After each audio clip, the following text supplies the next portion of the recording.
नमस्कार सभी को। आज हम इस वीडियो में बात करेंगे कि एस्ट्रोलॉजी क्या होती है, ज्योतिष शास्त्र क्या होता है।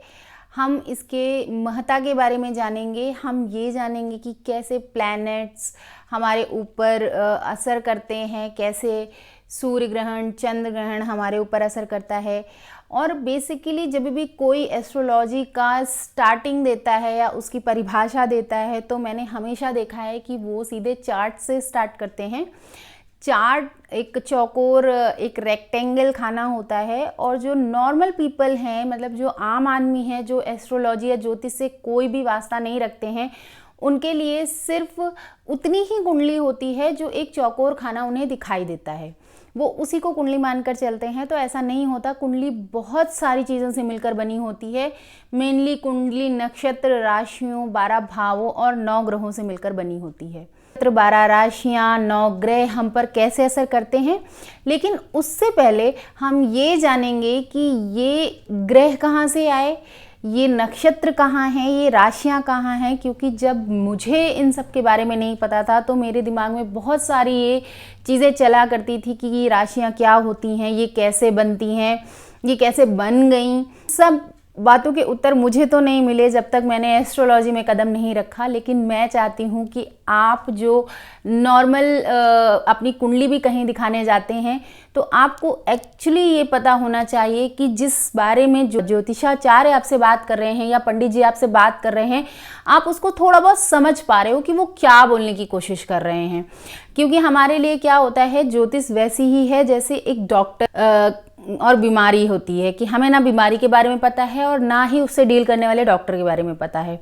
तो कम से कम हम इतना तो स्टडी कर ही सकते हैं कि जो हमारी बीमारी है उसके बारे में हमें थोड़ा बहुत पता हो, और जिस भी डॉक्टर के पास हम जा रहे हैं वो डॉक्टर जब हमें कुछ भी बता रहा है तो हमें ये पता हो कि हाँ वो सही बोल रहा है। तो इसके लिए एक थोड़ा सा बेसिक इंट्रोडक्शन हम एस्ट्रोलॉजी का लेंगे और उससे पहले हम आपको एस्ट्रोनॉमी पर लेकर चलेंगे, क्योंकि एस्ट्रोलॉजी एस्ट्रोनॉमी से ही निकली हुई एक विद्या है, एक विषय है।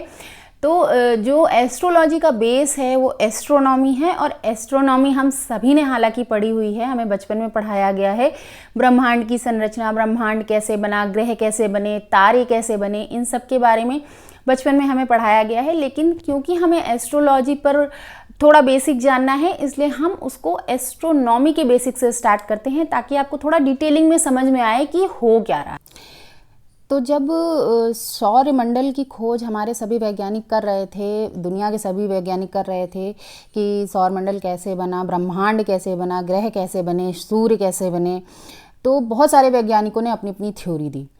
उसमें बहुत सारी थ्योरीज भी प्रचलित हैं, जैसे नेबुला की थ्योरी हो गई, सिंगल स्टार थ्योरी हो गई, डबल स्टार थ्योरी हो गई, ये बहुत सारे वैज्ञानिकों ने दिया। उनमें से एक वैज्ञानिक थे लिलिटन नाम के, जिनकी थ्योरी सबसे ज़्यादा मान्यता प्राप्त है और इसी थ्योरी को माना भी जाता है।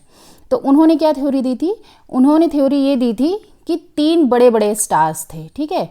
ये 3 बड़े बड़े स्टार्स थे, जिनमें से एक तो हमारे सूर्य देवता थे, सूर्य भगवान थे, और दूसरे 2 बड़े स्टार्स थे जो आपस में क्लैश कर गए, आपस में ये भिड़ गए, क्लैश कर गए, और क्लैश करने के बाद एक विस्फोट हुआ ब्रह्मांड में, और इन दोनों तारों के जो मलबा था वो पूरे ब्रह्मांड में फैल गया। इस तरह से छोटे छोटे पार्ट्स में डिवाइड होकर पूरे ब्रह्मांड में फैल गए, और कालांतर में, मतलब कुछ समय बाद, यही टुकड़े मिलकर इन्होंने 9 ग्रहों का निर्माण किया। ये टुकड़े आपस में संघनित हो गए और संघनित होकर इन्होंने ग्रहों का निर्माण किया, जो क्रमशः बुध से लेकर नेपच्यून तक हैं। पहले प्लूटो भी था, लेकिन अब प्लूटो को हटा दिया गया है। तो इस तरह से इन 2 तारों की भिड़ंत से हमारे ग्रहों का निर्माण हुआ, और ग्रह और सूर्य हमारा था ही। तो ग्रहों का निर्माण इस क्रम में हुआ। सूर्य, बुध से पहले भी ग्रह रहे होंगे, लेकिन बुध से पहले जो भी ग्रह थे वो सन ने अपनी ग्रेविटी से अपने में विलीन कर लिए, अपनी ओर खींच लिए, इसलिए उन ग्रहों का अस्तित्व नहीं रहा। ऐसी भी एक थ्योरी आती है। और क्योंकि बुध दूर था सन की ग्रेविटी से, भले ये छोटा है प्लैनेट, पर ये सूर्य की ग्रेविटी से दूर था, इस वजह से ये बच गया, और यहीं से हमारे सौर मंडल का निर्माण हुआ। हमारे सौर मंडल का पहला ग्रह बना बुध। इसी प्रकार बुध, शुक्र, पृथ्वी, मंगल, गुरु, शनि, यूरेनस और नेपच्यून बने। अब ये सारे ग्रह सन के चक्कर लगाने लगे, परिक्रमा करने लगे। ये सारे ग्रह कुछ एंटी क्लॉकवाइज कुछ क्लॉकवाइज की परिक्रमा करने लगे। तो इस तरह से हमें हमारे ग्रहों को ग्रह हमें मिले। ये हमारा सौरमंडल हुआ। सौरमंडल का निर्माण इस प्रकार से हो गया। अच्छा, सौरमंडल के अतिरिक्त हमारे पास हमारा तारामंडल भी है। हमारा तारामंडल क्या होता है? हमारी गैलेक्सी जो है, जिसको हम दुग्ध मेखला या मिल्की वे कहते हैं, वो बहुत असंख्य तारों से मिलकर बनी हुई है। बहुत सारे तारे हैं और बहुत सारे तारामंडल भी हैं।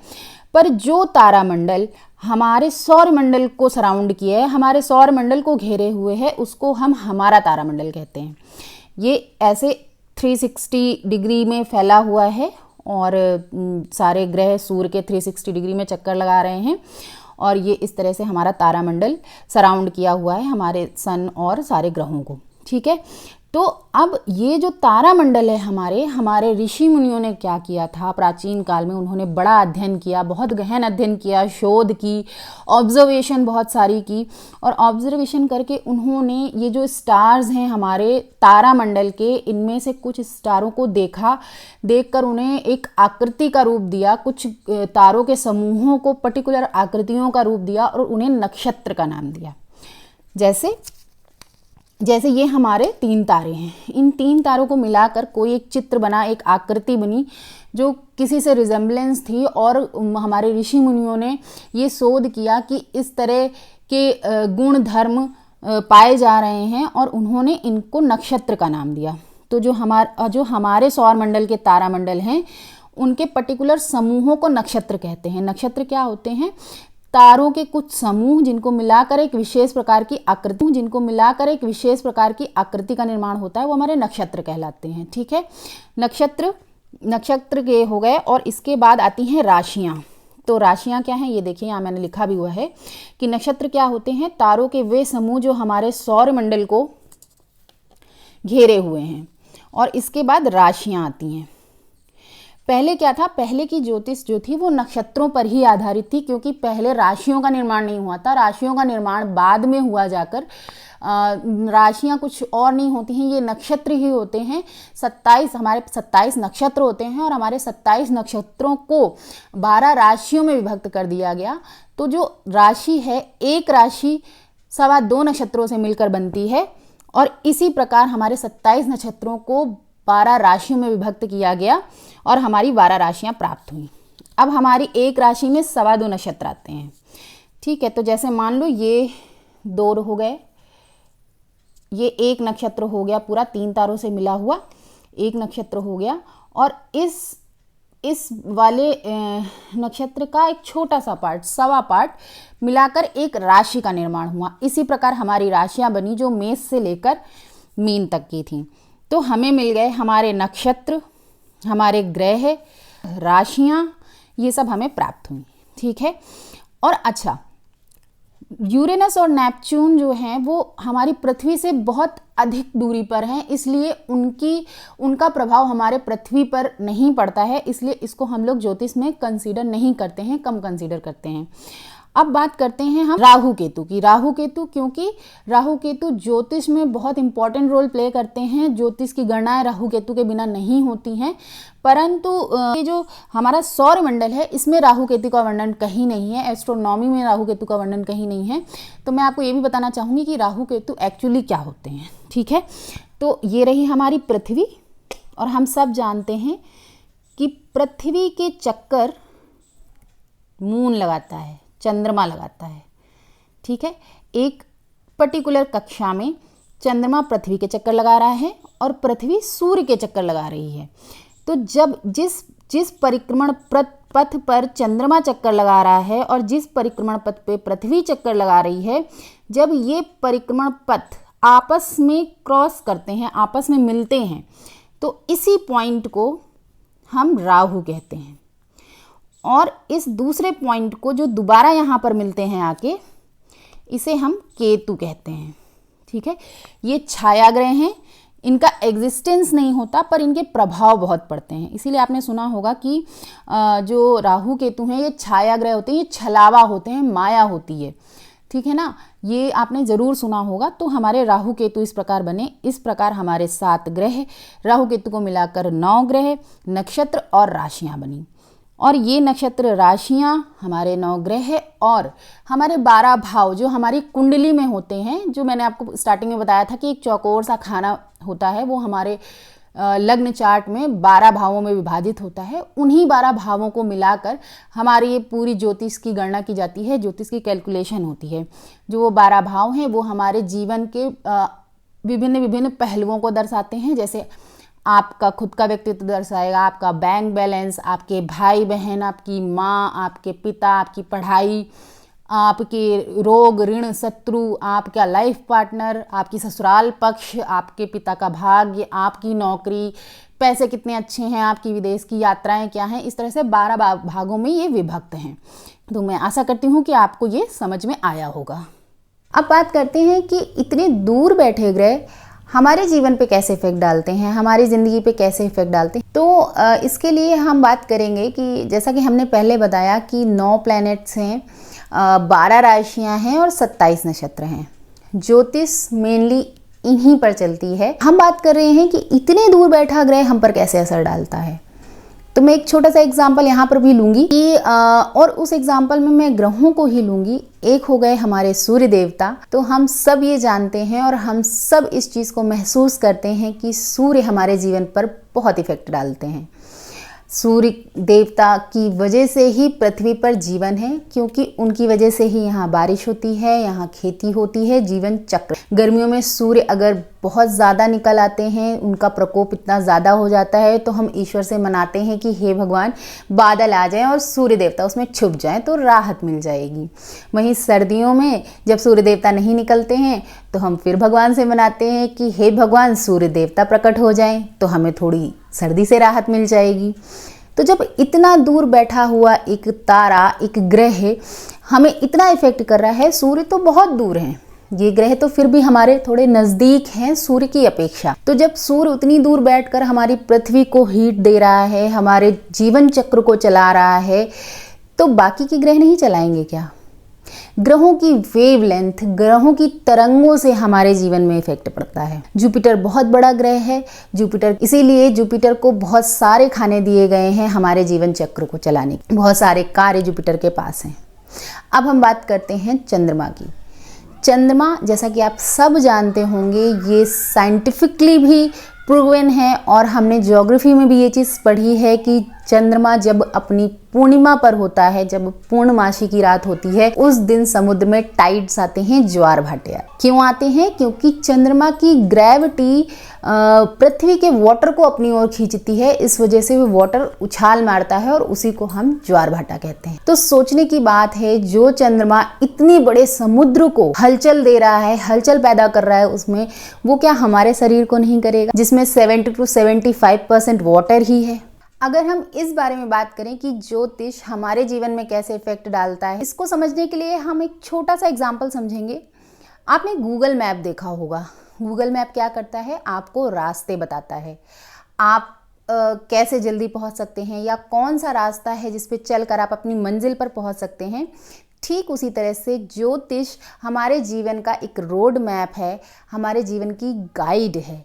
ज्योतिष से आप रातों रात अमीर नहीं होंगे, या आपका कोई रोग है जो बहुत दिनों से चल रहा है तो वो दूसरे दिन सुबह अचानक से ठीक नहीं हो जाएगा, पर ज्योतिष आपको आपके जीवन के महत्वपूर्ण क्षणों या महत्वपूर्ण निर्णयों को लेने में, डिसीजंस को लेने में सहायता देती है।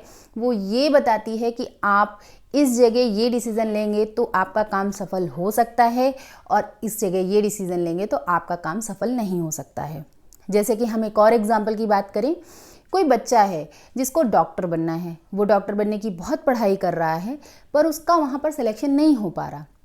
आपने बहुत देखा होगा कि हमारे आसपास ही इतने बच्चे होते हैं जो गवर्नमेंट जॉब की तैयारी करते हैं, कोई एसएससी की तैयारी कर रहा है, कोई बैंक की तैयारी कर रहा है, पर क्या जो बैंक की तैयारी कर रहा है उसकी कुंडली में वो योग हैं कि वो बैंक में चला जाए? हो सकता है वो प्रशासनिक अधिकारी बनने वाला हो सकता है उसे पुलिस में जाना हो, या हो सकता है वो बिजनेस में बहुत अच्छा हो।